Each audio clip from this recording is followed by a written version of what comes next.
Hello everyone, my name is Asyrafchazz and welcome back to yet another One Piece card game video. So, there has been a sort of like boogeyman across the entire OP01 metagame recently, at least in the Singapore meta, as well as some of the other countries that have the Japanese release as well. And this deck features one of the leaders from the starter deck, and it is none other than Eustass Kid. He is without a doubt one of the best decks right now in the entire format because of its consistency and just the overall strength in the late game itself. And I want to talk about that deck in this video today. So if you enjoyed this video, please consider giving a like and subscribing if you want to keep up to date with more One Piece card game content. Well, without further ado, let's take a look at this list of Eustass Kid with an all green, very strong, consistent deck in the OP01 metagame. So first of all, this list belongs to this user called CHD. We actually met, he's a Singaporean player, and we actually played against each other. Very cool guy, so shout out to him, shout out to you, brother. And thank you so much for sharing your deck list on his Twitter. I've linked his Twitter in the description below so you can check it out, because he does post a lot of deck lists from around like the meta game, so you can check it out there. But in today's video, we're going to talk about his Eustass Kid's deck list. And it's really good. So we all know Eustass Kid has a lot of very strong pieces to it, starting with the 1-cost Jewelry Bonnie as well as the 1-cost Capone Gang Beige.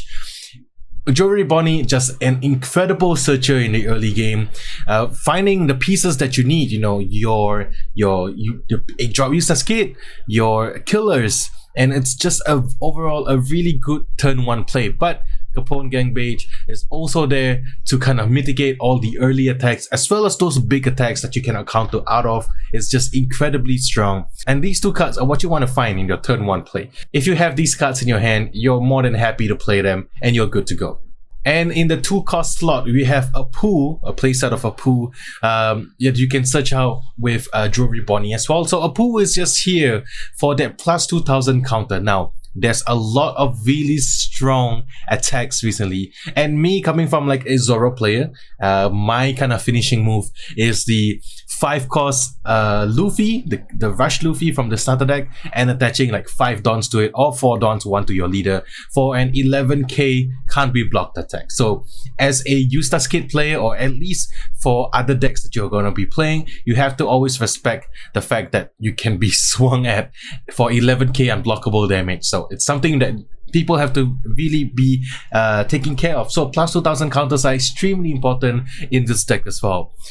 And the other 2-cost slot in this deck is none other than Nekomamushi. Nekomamushi is just really good because, you know, you rest one of your opponent's characters that cost 3 or less, so you can use it to target really important characters such as the 3-cost Robin. Me being a red player, I want to have Robin on the field to kind of attack and get rid of the 1-cost searchers or the Capone Gang Beige.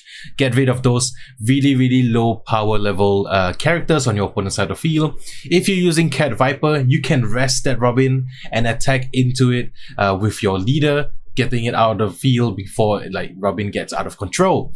So like these cards really work very well together, and we will see some other cards that I will mention that just really works with that on play rest a certain character, and it's really good. And speaking of like resting characters and KOing them, what better card to work with than the 3-cost killer from the starter deck? Being able to just KO an opponent's characters that is rested that costs 3 or less is just really good, because you can rest like Robin, you can target like Rush Zoros that have already attacked and just destroy it without sacrificing an attack into that character. So it's a really clean removal. And speaking of which, the other 3-cost cards in this deck that really work well with the resting your opponent's characters kind of archetype is Rhizo as well as Okiku. Okiku is just really strong right now. Yes, Okiku doesn't have any counter power on the card itself, but Okiku can just swing into your opponent. You know, you put 1 Don, 6000 power attacker, and then you can rest like a blocker, or you can rest a character and you can attack into it with your leader, or you can use killer to kind of destroy it that way. It's just a really strong card. And Rhizo, you know, counter 2000, very strong, yet it has such a really strong ability as well. The last 3-cost card that I want to talk about is actually the Rhizo. Rhizo is just really good right now. I think everybody knows how strong Rhizo is. Being able to draw a card on attack if you have 2 rested characters It's just really good. And green does need the card draw. Yes, you have Jewelry Bonnie on the field, and some decks play Jewelry Bonnie and Momonosuke as well. But I feel like Jewelry Bonnie is just really good on her own, and then Rhizo can kind of supplement that the card draw with his attack. So definitely a really good card. Now we're moving on to his 5-costed characters, and all of them are really strong. We'll start with the X-Drake. Once again, working really well with Izo, working really well with Okiku. You know, you play it, you can destroy an opponent's rested character that costs 4 or less. It's just really good.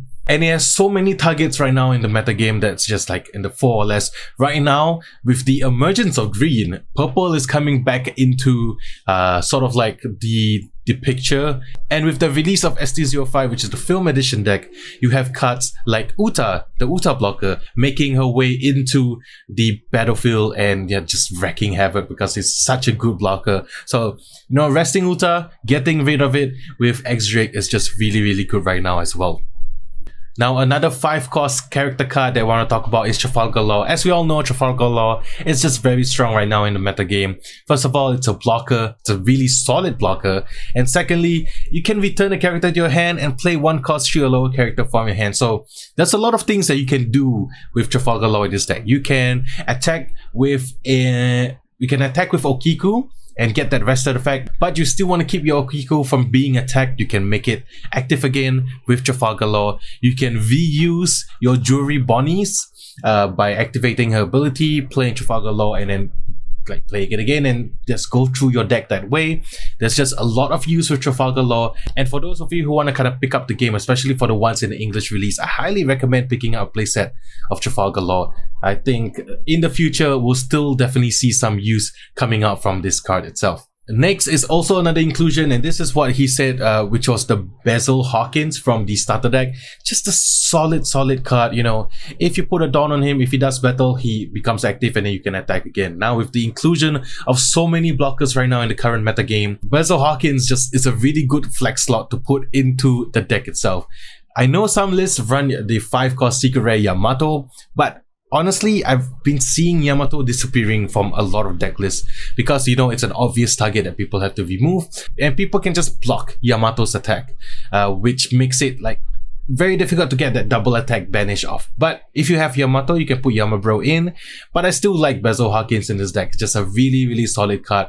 And you know, this deck is essentially the upgrade to the green starter deck, so you can use this list to kind of upgrade your starter deck in the future as well. And now we're coming into the 7 and 8 cost character cards, and it's none other than the big guys themselves, the 2 Eustass Kids, 7 cost and 8 cost. They are both really strong. The reason why he said that he's including the 7 cost Eustass Kid in this deck is a really good card to be using when you're facing the mirror. So if you are planning to use Eustass Kid, be prepared to face other Eustass Kids deck, because you really need to understand how to play the mirror matchup, because it ends up being just a really grindy mid-range festival that you really have to kind of incrementally increase your side of the advantage. There's a lot of trades, there's a lot of like attacking, and then it finishes off with the leader attack as well. So the 7 cost Eustass Kid is just a really good way to kind of have a blocker on standby, yet also being a solid attacker. You know, swinging in for when you attach 1 Dawn to it, 8,000 power, and then at the end of your turn, it just becomes active again. It's just really good. And lastly, at the top end, the 8 cost Eustass Kid. This is just the strongest card right now, at least one of the strongest cards right now in the current metagame. There has been talk about like it being errata, change, everything, but we have confirmation from Maxoff, we have confirmation from Bandai that essentially the effect still stays. Dawn 1, your opponent cannot attack anything other than the Eustass Kid itself. So you cannot just attack your leader, you have to deal with the threat. It is a very strong card, and it is also really works well with like the rest of the 3 cost character slots like Izo and maybe even Rhizo if you want to further your advantage. Even like you can rest Eustass Kid and play like a killer. It's just super good, and it works really well with this deck. Definitely the best top end for this type of deck. And lastly, let's talk about the event cards. First of all, we got Paradise Waterfall.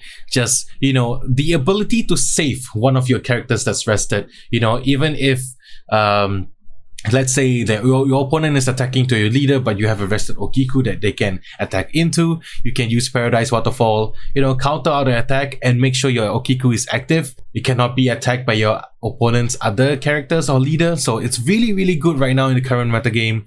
The triggered ability is also really good, but he doesn't run a lot of it. So it's like if it's in the life, then it's sort of like by luck. And the other card being Punk Gibson, which is just incredibly strong at plus 4,000 power.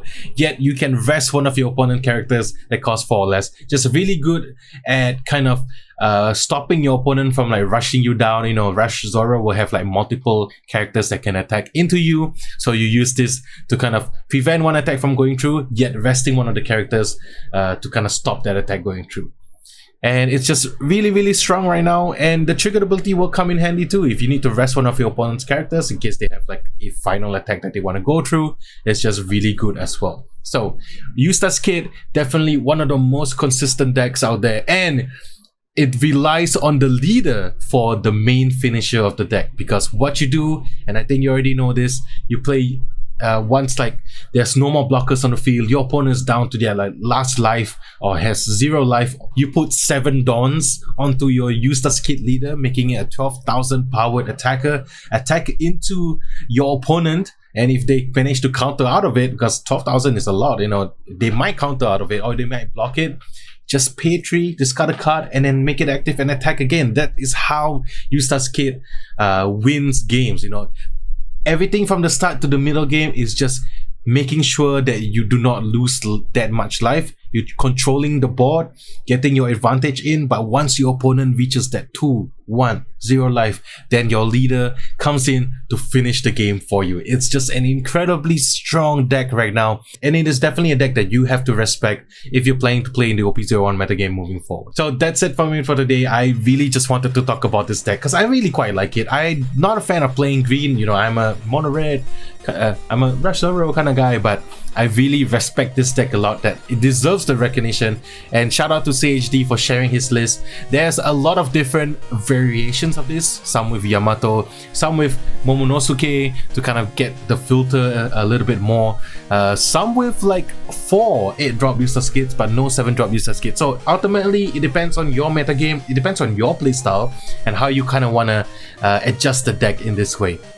Well, that's it for me for today. I hope you guys enjoyed this kind of discussion video about the Eustass Kid deck. I think this deck is really awesome. But I'll see you guys in the next one. Peace.